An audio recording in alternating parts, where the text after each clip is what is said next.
The expensive sports car growled to a halt outside Jack Wilson's modest garage, its engine making an unusual rattling sound. The driver, Malcolm Reed, CEO of Reed Enterprises, and well known for his collection of luxury vehicles, stepped out with a scowl. He watched critically as Jack, dressed in worn overalls, examined the engine. "You really think you can fix this?" Malcolm laughed, addressing his assistant while pointing at Jack. "This guy probably can't even afford the oil in this car." Jack's teenage daughter Emma froze behind the counter, eyes lowering as she heard the cruel comment. Her father continued working silently, his weathered hands moving with unexpected precision among the engine components. But beneath Jack's humble appearance lay a brilliant mind waiting to be discovered. This is the story of a man misjudged by appearances, whose quiet dignity and exceptional talent would soon shake the automotive world and teach those who mocked him the true meaning of respect. Jack Wilson had once been on track to become one of the country's top automotive engineers. His college professors recognized his natural talent, an almost intuitive understanding of how engines worked that went beyond textbook knowledge. But life took an unexpected turn when his wife died during childbirth, leaving him to raise Emma alone. With mounting medical bills and a newborn to care for, Jack abandoned his final year of engineering school to take whatever work he could find.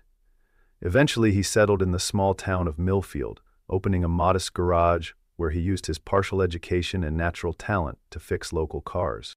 The locals respected Jack for his honesty and fair prices, but few knew about the dreams he'd set aside. Each night, after tucking Emma in, he would sit at his small desk, sketching innovative engine designs by lamplight.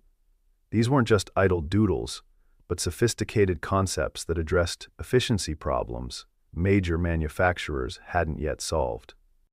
"Dad, why don't you ever tell customers about your designs?" Emma asked one evening as she helped organize receipts. Now 17, she'd grown up watching her father sketch innovative engine modifications in his worn notebook after hours. "Those are just dreams, Em," Jack replied with a gentle smile. "What matters is keeping a roof over our heads and saving for your college fund." Despite their financial struggles, their small apartment above the garage was filled with warmth. Jack never missed Emma's school events, taught her everything he knew about cars, and encouraged her academic ambitions.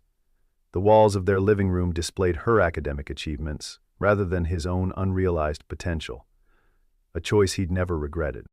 To the town, he was just another mechanic. To Emma, he was her hero, a man who sacrificed everything for her future. Malcolm Reed's arrival at Jack's garage wasn't a coincidence. The exclusive Hillcrest Country Club, where Malcolm and other local elites gathered, had recommended Jack's services reluctantly when Malcolm's preferred luxury mechanic was unavailable for his unexplained engine issue. "This shouldn't take too long," Jack said quietly after his initial inspection, wiping his hands on a rag. "The sound you're hearing is likely a problem with the—" "Just fix it," Malcolm interrupted, not bothering to look up from his phone. "I have a meeting at the club in 2 hours. Think you can manage that?" His tone suggested serious doubt. Jack nodded, already mentally diagnosing the issue. It wasn't a standard problem. Something subtle in the engine design was creating the unusual sound.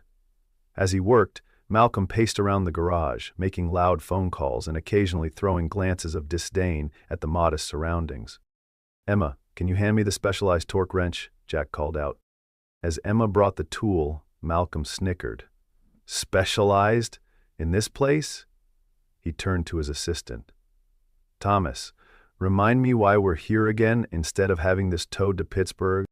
Thomas, looking uncomfortable, murmured something about time constraints.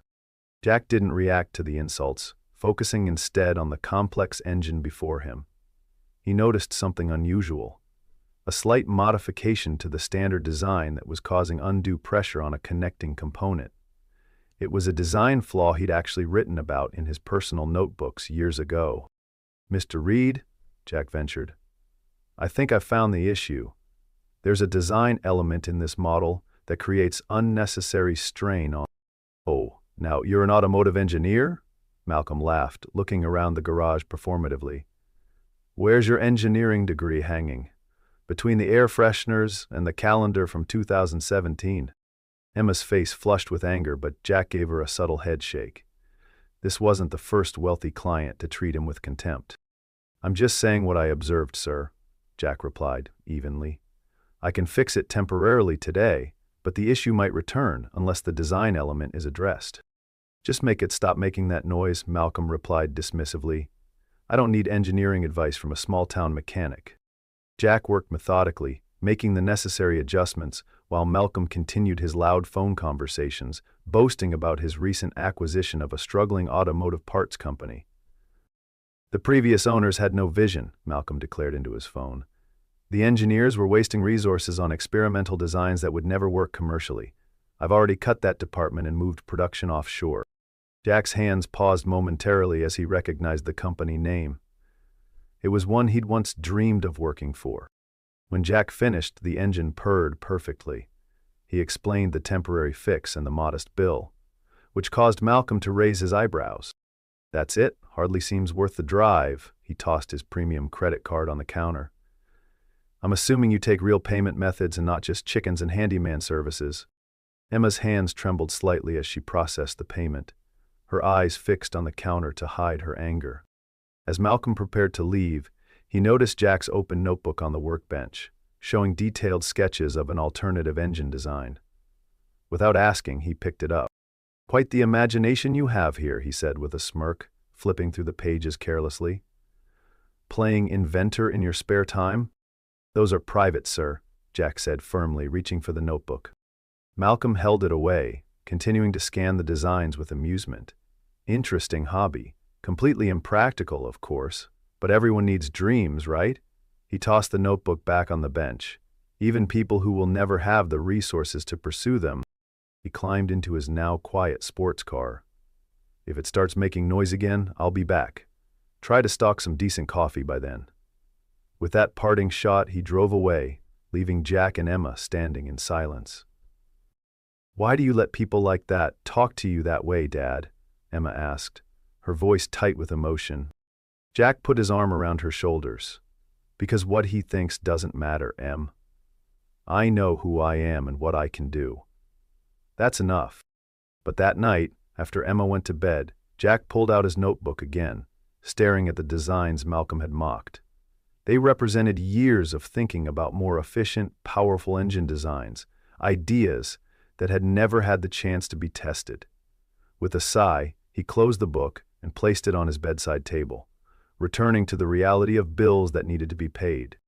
Over the next few days, Jack continued his usual routine, fixing cars, balancing books, helping Emma with college applications. Malcolm Reed and his disdainful comments became just another unpleasant memory in a life that had seen its share of hardships. On Wednesday afternoon, Mrs. Peterson brought in her ancient sedan for its regular oil change. Emma was handling the paperwork when she glanced up at the small television mounted in the corner of the waiting area. Her jaw dropped. "Dad," she called urgently. "Dad, you need to see this." Jack emerged from under a car, wiping his hands. On the screen was Malcolm Reed at some corporate event, but what caught Jack's attention was what Malcolm was holding. Jack's notebook, open to one of his engine designs. "And here's an example of the kind of impractical thinking that plagues small businesses," Malcolm was saying to an interviewer. "A local mechanic who thinks he's reinventing the combustion engine." He laughed, and the camera zoomed in on the detailed sketches. "He posted it on social media too," Emma said, already scrolling through her phone. "Look, he's making fun of you to his followers." Jack stared at the screen, a cold feeling settling in his stomach. It wasn't just the mockery that bothered him. It was seeing his private work displayed without permission, treated as a joke for public amusement. "It doesn't matter," he said finally, though his voice lacked conviction. "Let's finish Mrs. Peterson's car." The next morning, Jack arrived early to open the garage. As he unlocked the front door, he noticed a sleek black car pulled up alongside. Not Malcolm's sports car, but something even more exclusive, a vehicle Jack recognized immediately as a prototype from Ferrari's testing division. A tall woman in an impeccable suit emerged, surveying the garage with keen eyes. "Are you Jack Wilson?" she asked with a slight Italian